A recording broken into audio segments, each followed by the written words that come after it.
What have you felt like about what you're doing right now that's come that way, that you're like, oh, this was just for me, like this is the experience I was meant to have? Was there something recently or something that's coming up? Doing Wicked. So there was another So film cool. that I really wanted to do and it didn't quite work out. And because it didn't work out, it meant that I was available to even be seen for Wicked. And now I'm doing it. Yeah, and amazing. It came in out of nowhere. One day my agent called and was like, so they're seeing people for Wicked. And I was like, I had no idea this was even happening. And now it is what it is, and I'm doing it. Yeah. And this is so far has been a really wonderful experience. I've been talking to John, our director, and Ariana, and we're really sort of like finding our sort of group.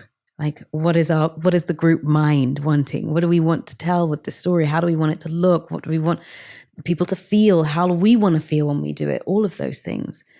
And it wouldn't have happened if there was a yes there. Yeah. Because this yes was supposed to come, you know? Yeah. Yeah. How does it feel when you're working with other incredibly creative people? Yeah. That one mind can be really challenging.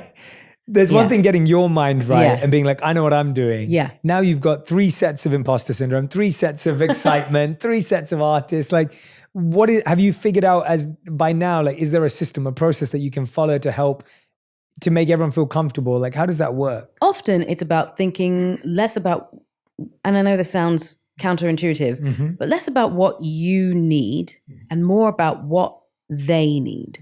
What does this person need in this moment to feel confident enough that they can go through this with you? What can I do to make you understand that I am here for you as well? And if I'm here for you, you can be here for me. And therefore, we can think together. We can figure it out together. And I think that once that's sort of established, it's just about throwing ideas and like, what about this? There's no wrong idea. Like creating a space for when you want a one mind idea, that's actually about creating a safe space. And we hear the words safe space used a lot, but that is really what it is. Creating a safe surrounding so that we can throw anything at the wall. Like, what about this? It might sound completely ridiculous and outlandish, but it's okay to throw it in this circle because we're all going to appreciate it. It might not be quite right, but we're going to be like, actually, this thing about the thing that's outlandish actually might work. What if we applied it to this thing here and made it work that way? Then now we're of one mind. We're of one accord. We might have different thoughts and different ideas, but somehow they all come together because we're all there for the same purpose. If you find out what the purpose is, we're all going in the same direction. Well, then you can't necessarily go wrong. You won't really have to manage everyone's sort of imposter syndrome because it's not about us. Yeah. It's about the bigger picture at hand. Yeah. How do we approach this challenge together and make it work? Yeah.